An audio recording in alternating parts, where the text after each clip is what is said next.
जोहार सभी को, स्वागत है आप सबका। कम्युनिटी पोस्ट पे बहुत सारे लोग पूछ रहे थे कि कहाँ पेमेंट करना है और बाकी प्रक्रिया के बारे में पूछ रहे थे। तो एग्ज़ाम फाइटर्स ने जैसा कि बताया है कि आज रात या फिर कल सुबह तक आपको सारा डिटेल्स बता दिया जाएगा।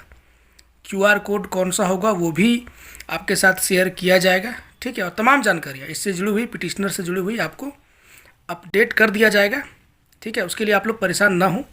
इम्पॉर्टेंट ये है कि आप बाकी लोगों को भी मोटिवेट करें, उनको भी समझाएं। वैसे ये एक अजीब विडंबना है कि छात्रों को पिटिशनर बनने के लिए समझाना पड़ रहा है, फोर्स करना पड़ रहा है, ठीक है। सभी लोग ग्रेजुएट हैं और सबको ये छोटी छोटी चीज़ें समझ में आनी चाहिए। एक तो इतनी बड़ी बात हुई कि कोर्ट से स्टे लग गया। पहले लोग थोड़ा आशंकित थे कि पता नहीं क्या सबूत है, नहीं है, हमारे केस में कितना दम है, नहीं है। लेकिन जब स्टे लग गया तो अब तो आपको आशंकित नहीं रहना चाहिए और जो प्रक्रिया इसमें अपना सहयोग करना चाहिए, ठीक है। पहले आपने बहुत इन्वेस्ट किया, खर्च किया, वो सब बेकार हो जाएगा अगर ये ज्वाइनिंग हो जाती है तो इसको बचाने के लिए आपको आगे ज़रूर आना चाहिए, ठीक है। एक बार और आपको 500-700 रुपये का बोझ उठाना पड़ेगा। एक बार मैं और बोल दूं कि बहुत सारे स्टूडेंट ऐसे हैं या बहुत सारे लोग ऐसे हैं जिनके लिए 500-700 रुपये की बहुत बड़ी कोई वैल्यू नहीं है, ठीक है। उनके लिए बहुत ज़्यादा मायने नहीं है, वो आराम से बियर कर सकते हैं। लेकिन किसी कारणवश वो इस एग्ज़ाम से नहीं जुड़े हुए हैं, तो मुझे लगता है कि उनको तटस्थ रहने की आवश्यकता नहीं है। आप अगर पहले भी कभी छात्र रहे हैं या आपके घर के कुछ लोग हैं जो झारखंड में फंसे हुए हैं, फंसे हुए का मतलब जो झारखंड के एग्जामिनेशंस की तैयारी करते हैं, आपसे संबंधित कोई लोग हैं तो आप लोग भी कंट्रीब्यूट करें, ठीक है। क्योंकि छात्रों के लिए जो बाहर रह रहे हैं, ठीक है, रेंट लेकर के रहते हैं, ठीक है, उन लोगों के लिए 700 रुपये बहुत बड़ा अमाउंट हो जाता है। उनके लिए ये बियर कर पाना थोड़ा मुश्किल होता है। और ऐसे बहुत सारे कैंडिडेट हैं जो पैसे की वजह से पिटिशनर नहीं बन पा रहे हैं। और कोचिंग सेंटर वाले भी कितना अपनी तरफ से इन्वेस्ट करेंगे। ऑलरेडी उन लोगों ने बहुत हेल्प किया उन लोगों ने, अभी तक केस लड़ ही रहे हैं, सारा चीज़ मैनेज किया ही है, तो और कितना करें। तो छात्रों को अपने साइड से भी एफर्ट करना होगा। और मैं अपील कर रहा हूँ, जो भी लोग सक्षम हैं, आप लोग भी प्लीज़ कंट्रीब्यूट करिए अपने एंड से, ताकि पिटिशनर्स की जो डिज़ायर्ड संख्या है वहाँ तक हम लोग पहुँच सकें, ठीक है। इम्पॉर्टेंट क्यों है? तो यकीनन अगर पिटिशनर की संख्या ज़्यादा होगी तो जैसा कि लोग बता रहे हैं, सीबीआई को ये जांच जो देनी चाहिए, इसको थोड़ा सा और इम्पेटस मिलेगा, ठीक है। बाकी मैं बोल रहा हूँ ना, आप लोग भी ग्रेजुएट हैं, आप लोग भी समझ सकते हैं। जो भी हमारा ग्रीवांसेस है, जो भी स्टूडेंट कम्युनिटी का, टीचर्स का ग्रीवांसेस है, उसको बहुत अच्छे से एड्रेस किया जाएगा कोर्ट की तरफ से, अगर लार्ज नंबर ऑफ पिटिशनर्स सामने आएंगे तब, ठीक है। क्योंकि कोर्ट को भी पता है कि पिटिशनर कोई फ्री में नहीं बनता है, लोग पैसे दे करके पिटिशनर बनते हैं, ये बात कोर्ट भी जानती है। इसीलिए इसका इम्पैक्ट पड़ेगा। अगर फ्री में लोग पिटिशनर बनना होता तो शायद कोर्ट इसको दरकिनार कर देती कि फ्री में बनना था, हज़ारों लोग आ गए। कोर्ट कहीं ना कहीं इस बात को समझेगी कि सब बेरोजगार छात्र हैं, परीक्षा की तैयारी कर रहे हैं, उसके बावजूद अपना पैसा इन्वेस्ट करके इतने बड़ी संख्या में पिटिशनर बने हैं, तो मामला बहुत गंभीर है, ठीक है। और यकीनन कोर्ट से न्याय तो मिलेगा ही। और अब देख ही रहे हैं लगातार झारखंड में जितने भी एग्जामिनेशन हो रहे हैं, सबका क्या सीन है।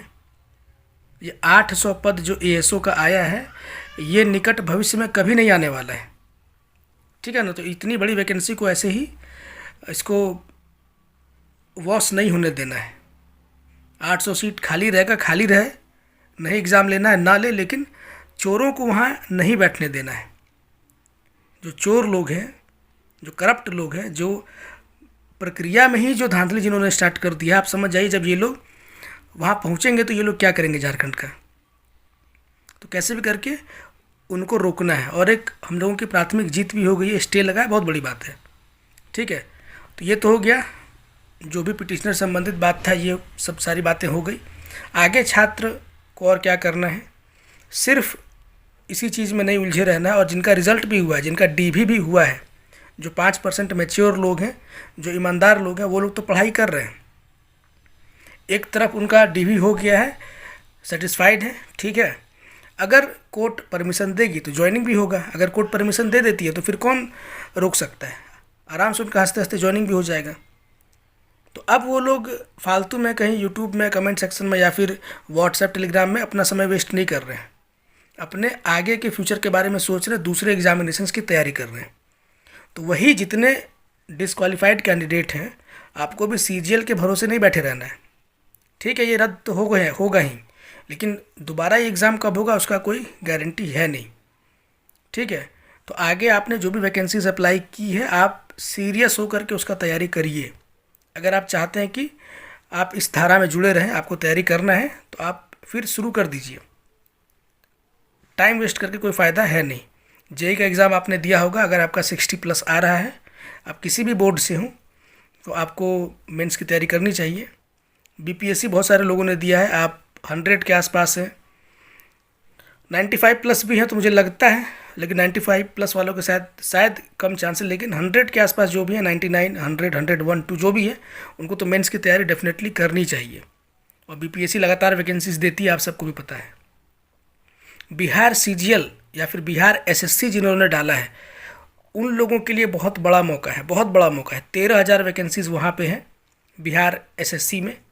जिन लोगों ने भी डाला है, आपके सामने एक बहुत बड़ी अपॉर्चुनिटी है। अगले साल इलेक्शन है और 100% इस एग्ज़ाम को क्लियर किया जाएगा। मैं आरआरबी जेईई देने गया था, तो बिहार के लोगों से मुलाकात हुई। वो लोग बोल रहे थे कि लोग ग्रुप बना करके, कोई गंगा घाट पे बैठा हुआ है, तो कोई पेड़ के नीचे, तो कोई कहीं मैदान में, सुबह एक सेट सॉल्व करते हैं, शाम में एक सेट सॉल्व करते हैं। इस प्रकार का डेडिकेशन है वहाँ के स्टूडेंट्स का, तो उनको बीट करना है आपको। ठीक है, और ये हो सकता है, ऐसी बात नहीं है कि बहुत मुश्किल है, लेकिन अभी से अगर आप करेंगे तैयारी तो ही हो पाएगा। अदरवाइज़ वहाँ पे बीट कर पाना बहुत मुश्किल होगा।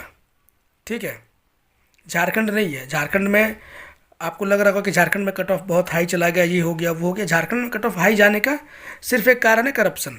अदरवाइज़ यहाँ पे आराम से लोग क्वालिफाई करते हैं। ठीक है ना, लेकिन करप्शन की भेंट चढ़ गई सारी वैकेंसीज, इसलिए यहाँ प्रॉब्लम हुआ। लेकिन बिहार में उम्मीद करते हैं कि उस लेवल का करप्शन ना हो, क्योंकि वहाँ भी चुनावी वर्ष है और नीतीश कुमार कहीं ज़्यादा सीरियस है नियुक्तियों को लेकर के, कहीं ज़्यादा सीरियस है वो। ठीक है ना, थोड़ा बहुत वहाँ पे आप लोग फेयर एग्ज़ाम का उम्मीद कर सकते हैं। बाकी भविष्य उस एग्ज़ाम का क्या है, बाद में देखा जाएगा। लेकिन जिन लोगों ने अप्लाई किया है, मुझे लगता है कि आपको बिहार वाले एग्ज़ाम को बहुत सीरियसली लेना चाहिए। एनटीपीसी ने भी आगे का कैलेंडर दे दिया है, रेलवे ने भी, एसएससी ने आगे कैलेंडर दे दिया है, और ये लोग भी काफ़ी तेज़ गति से काम कर रहे हैं, आप देख ही रहे हैं। तो आगे वैकेंसीज़ है, आप चाहे तो उधर भी स्विच करके अपनी तैयारी कर सकते हैं। वीडियो के माध्यम से यही कहना है, इधर तुम लोग लड़ाई लड़ ही रहे हैं, जो भी लड़ना है, जो भी आपको गाइड किया जाएगा संबंधित टीचर्स के द्वारा, जो भी आपको गाइड किया जाएगा, आप उसको ब्लाइंडली फॉलो करिए। ठीक है, ब्लाइंडली फॉलो करिए, बहुत ज़्यादा अपना दिमाग नहीं लगाना है। जो आपको दिशा निर्देश दिया जाएगा, आप उसको फॉलो करिए। ठीक है, और बाकी जो समय बचता है उसमें आप पढ़ाई करिए।